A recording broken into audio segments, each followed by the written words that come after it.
कि पैसा तो छोड़िए, वो पानी का गिलास पीने की स्थिति में नहीं है। तो पहले तो मैं उनको धिक्कार कहूंगा जो उन पर आरोप लगा रहे हैं कि उन्होंने पैसा मांगा। और ये एक रणनीति के तहत हो रहा है कि उत्तराखंडी जो समाज है, पहाड़ का जो समाज है, उत्तराखंड आंदोलन के बाद जो एकजुट हुआ है, इसे फिर बिखरा दिया जाए कि उन्होंने तो पैसे ले लिए, आप फालतू में क्यों आंदोलन कर रहे हैं। देखिए, ये सबसे बड़ी कड़वी सच्चाई है कि चाहे वो संघ के लोग हैं, चाहे वो भाजपा के लोग हैं, चाहे वो सरकार के लोग हैं, जिन्हें अब अपनी कुर्सी डोलती हुई दिखाई दे रही है, वो इस तरह से प्रचारित कर रहे हैं कि अंकिता के पिता ने पैसा ले लिया है या पैसा लेना चाहते हैं। मैं आपको स्पष्ट रूप से बता देता हूं कि मैं उसी गांव का नागरिक हूं, डोब सिरकोट का, और रोज मेरी उनके परिवार से बात होती है, और आज भी मेरी उनसे बात हुई। वो पानी पीने की स्थिति में नहीं है, रोटी खाने की स्थिति में नहीं है, और उन्हें बदनाम किया जा रहा है।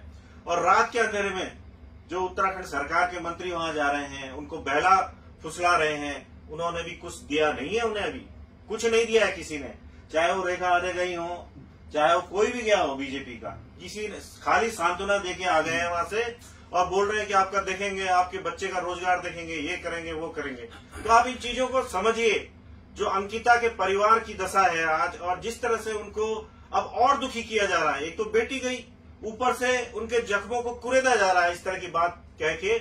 मैं चाहता हूं कि उत्तराखंड की जनता इसका भी प्रतिरोध करे और समझे उन लोगों को कि कौन लोग इस तरह से कर रहे होंगे, क्योंकि ऐसा करके वो चाहते हैं कि उत्तराखंड का जो समाज उत्तराखंड राज्य आंदोलन के बाद एकजुट हुआ है, वो फिर से बिखर जाए। भट्ट जी कुछ कहना चाह रहे हैं? देखिए आशुतोष, आप अच्छी तरह समझते हो, वर्तमान सत्ता में बैठे सत्ताधीश जो हैं, ये एक रणनीति के तहत काम कर रहे हैं। इनको जनता से कोई लेना देना नहीं है। बात करो, झूठ करो, प्रचारित करो, इतना करो कि सच साबित होने लगे। इस नीति पे देश में भी चल रहा है, राज्य में भी चल रहा है। अब आप देखिए कितना बड़ा टेक्निकल गेम है।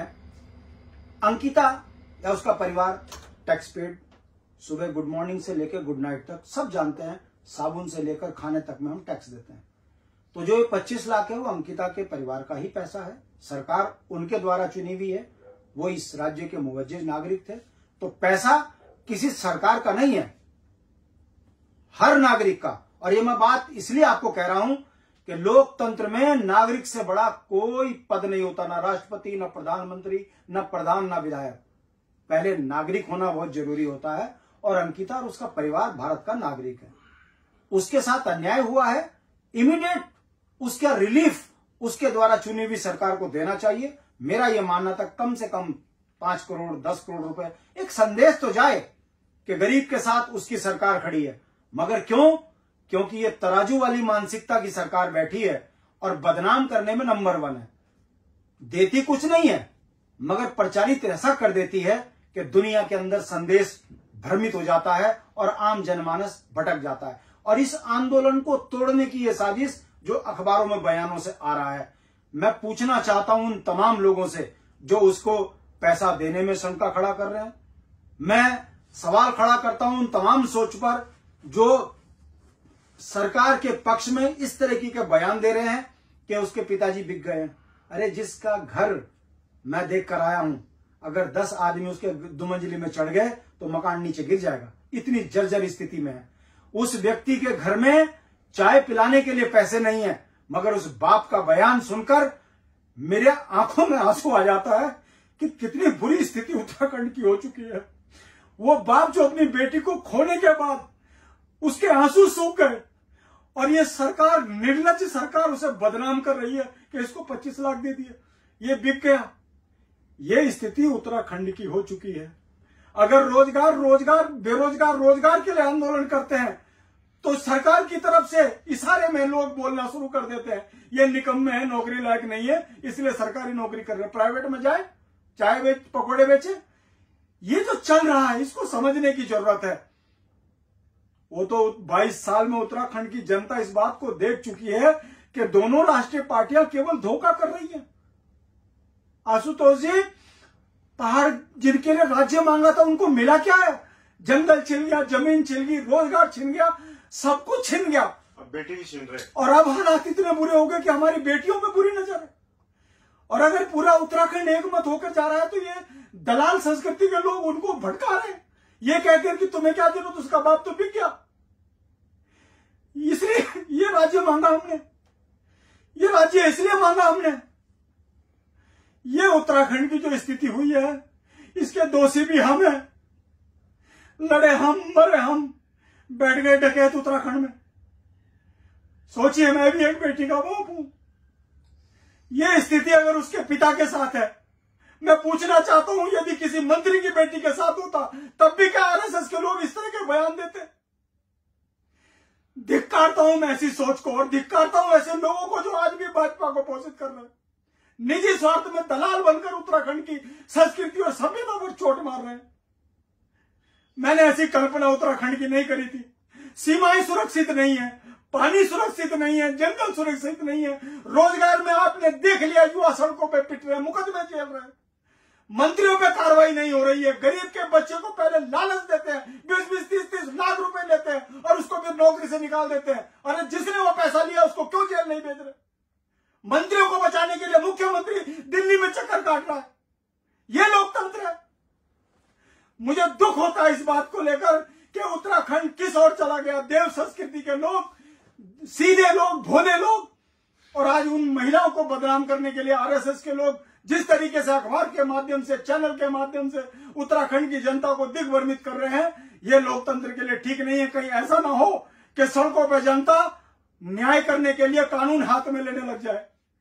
हमें वो भी चिंता हो रही है। और जो भी उत्तराखंड में उस बेटी के परिवार के ऊपर जरा सा इंच मात्र भी लांछन लगा रहा है किसी भी माध्यम से, वो अपनी बेटी को अंकिता की ओर लेकर जाने का प्रयास कर रहा है। आप समझिए, उत्तराखंड के अंदर हर ब्लॉक स्तर से हर दिन लड़कियां गायब हो रही हैं। क्या सरकार के पास आंकड़े हैं कहां गई वो लड़कियां?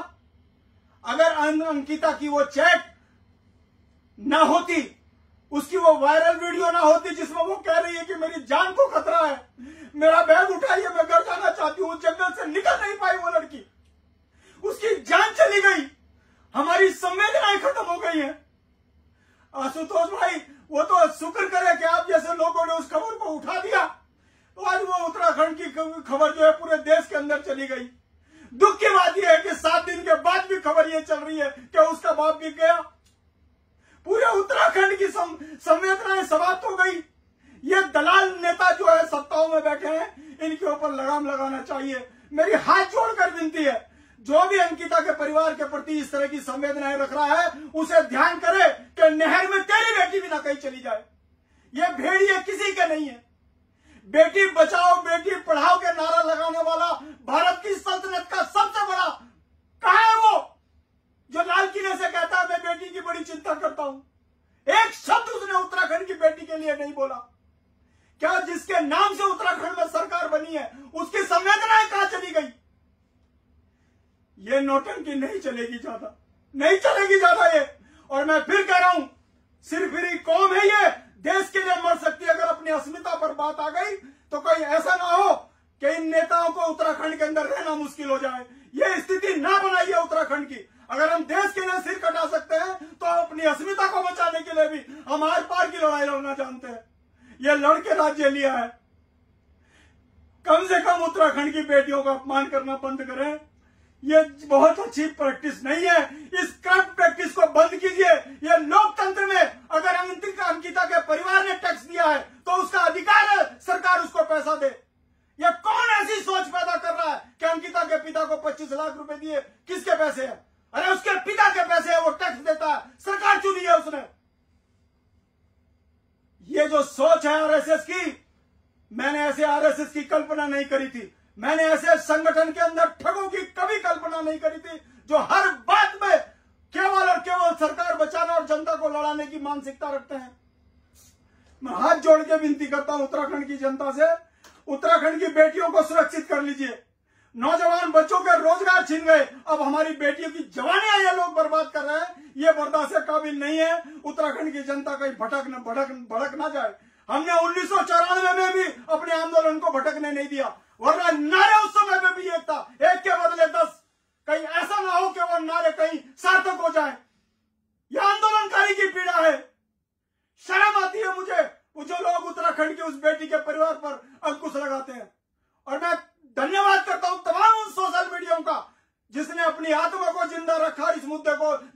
बीच में लेकर आए, वरना ये राष्ट्रीय चैनल, ये तो बिकी चैनल है, इन्होंने तो बर्बाद करके रख दिया उत्तराखंड को, जिस तरह की झूठी खबरें चलाते हैं।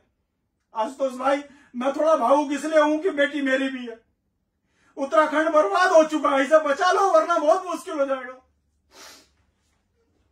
बहुत भावुक मोड़ पे आ गया है ये डिस्कशन। और बेटी देखिए सबकी है, बेटी मेरी भी है, आपकी भी है, और बिना बेटियों के हम दुनिया की कल्पना नहीं कर सकते। अगर बेटियां नहीं रहेंगी तो हम भी नहीं रहेंगे, हमारा समाज भी नहीं रहेगा, फिर क्या, फिर राज्य क्या, फिर देश, कुछ नहीं है फिर उसके बाद। मेरे साथ एक युवा साथी और भी हैं, सचिन जिनका नाम है, और छात्र संघ महासचिव हैं DAV